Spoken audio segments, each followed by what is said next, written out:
स्वागत है।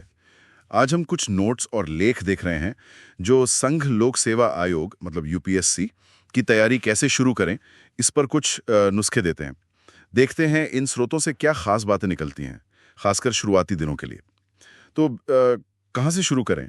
मुझे लगता है सभी स्रोत सबसे पहले इस बात पर जोर दे रहे हैं कि परीक्षा को ही ठीक से समझा जाए, मतलब सिलेबस और पुराने सवाल वगैरह। हाँ बिल्कुल। सिलेबस, प्रीलिम्स, मेंस, इंटरव्यू तीनों का गहराई से समझना और साथ ही बिल्कुल जरूरी पिछले सालों के प्रश्न पत्र यानी PYQs उनको देखना, परखना। अच्छा, ये समझना कि क्या पूछा जा रहा है बार बार, कौन से टॉपिक्स अहम हैं। एक स्रोत तो यहाँ तक कहता है कि भाई पढ़ाई शुरू करने से पहले कम से कम 60 दिन 60 दिन? हाँ 60 दिन सिर्फ सिलेबस और PYQs को समझने में ही लगाने चाहिए। 60 दिन? ये तो काफी समय है सिर्फ सिलेबस और पैटर्न समझने के लिए। इसका इतना बड़ा फायदा क्या बताया गया है? एक बहुत मजबूत नींव बनती है। जब पता हो कि जाना कहाँ है तो फिर रास्ता भटकने का डर वो कम हो जाता है। वरना इतनी सारी जानकारी है, इतनी किताबें हैं, उनमें खो जाना बहुत आसान है। तो ये समय लगाना समझिए आगे की मेहनत को सही दिशा देता है। अच्छा, ये बात तो समझ आई। तो एक बार ये पैटर्न और सिलेबस पकड़ में आ गया, फिर पढ़ने के लिए क्या सब एक ही तरह की किताबें बता रहे हैं? नहीं, ज्यादातर स्रोत यही सलाह देते हैं कि कम चीजों पर टिके रहो, कम लेकिन अच्छी।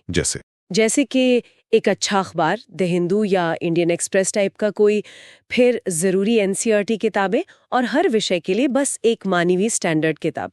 बहुत ज्यादा किताबों का ढेर लगाने से मना किया गया है। और एनसीईआरटीज़ पर खास जोर है ना? हाँ बिल्कुल। यहाँ एक दिलचस्प बात यह है कि कई स्रोत कहते हैं कि एनसीईआरटीज़ को कम से कम 2 बार तो जरूर पढ़ना चाहिए। 2 बार? हाँ, और वो भी स्टैंडर्ड किताबों पर जाने से पहले।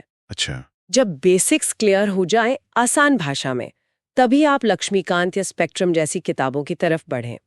और एक सुझाव ये भी है कि शुरुआत उस विषय से करें जिसमें आप थोड़ा सहज महसूस करते हो। हाँ, ताकि शुरू में ही हौसला ना टूटे। बिल्कुल सही है। मतलब सीधा मुश्किल चीजों में नहीं कूदना है, धीरे धीरे आगे बढ़ना है। लेकिन तैयारी सिर्फ पढ़ने से तो नहीं होगी। अपनी स्ट्रैटेजी, अपना टाइम टेबल, इसके बारे में क्या कहा गया है? हाँ, यहाँ एक मजेदार बात है। कई स्रोत साफ कहते हैं कि टॉपर्स के टाइम टेबल की नकल मत करो, आंख बंद करके तो बिल्कुल नहीं। अच्छा, क्यों? सलाह यह है कि हर कोई अपनी ताकत, अपनी कमजोरी, अपना रूटीन देखे और उसके हिसाब से अपना खुद का प्लान बनाए। जो तरीका किसी और के लिए काम कर गया, जरूरी नहीं वो आपके लिए भी बेस्ट हो।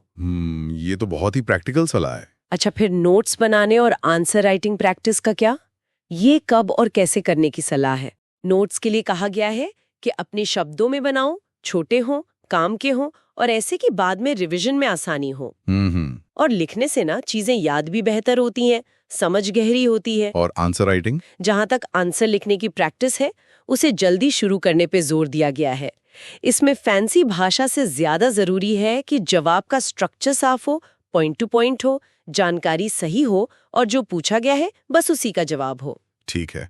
तो अगर हम इन सभी बातों को समेटें, तो जो लोग अभी तैयारी शुरू कर रहे हैं उनके लिए मुख्य नुस्खे क्या निकल कर आते हैं इन स्रोतों से?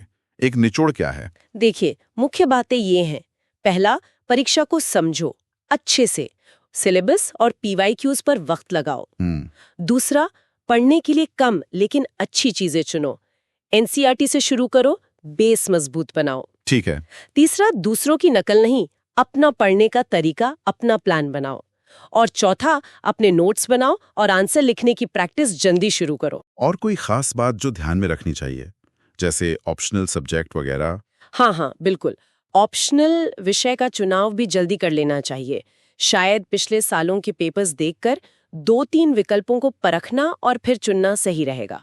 और आखिर में ये बहुत जरूरी है लगातार मॉक टेस्ट देना और ईमानदारी से देखना कि कहाँ कमी रह गई, खुद का मूल्यांकन करना। Self assessment? हाँ, और अगर कोई मेंटरशिप या टेस्ट सीरीज ज्वाइन करनी है तो ऐसी जगह देखें जहाँ पर्सनल फीडबैक मिले, जवाबदेही हो, सिर्फ भीड़ का हिस्सा नहीं बनना है। ये सब सुनकर तो यही लगता है कि पूरी तैयारी एक बहुत ही, क्या कहते हैं, सोची समझी और अनुशासित प्रक्रिया है। बिल्कुल, सिर्फ पढ़ना ही नहीं है। बिल्कुल। अगर हम इसे बड़ी तस्वीर में देखें तो ये तैयारी सिर्फ ज्ञान इकट्ठा करना नहीं है। ये एक तरह से स्ट्रेटेजिक प्लानिंग, टाइम मैनेजमेंट और खुद को लगातार परखते रहने का भी अभ्यास है।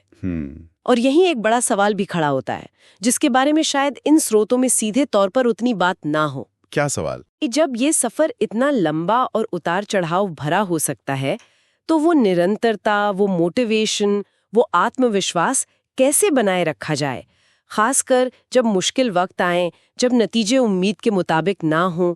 इस पर सोचना मेरे ख्याल से हर गंभीर उम्मीदवार के लिए उतना ही जरूरी है जितना सिलेबस पूरा करना। वाकई ये सोचने के लिए एक बहुत अहम मुद्दा है, निरंतरता और आत्मविश्वास। चलिए आज की एक गहरी पड़ताल यहीं समाप्त करते हैं।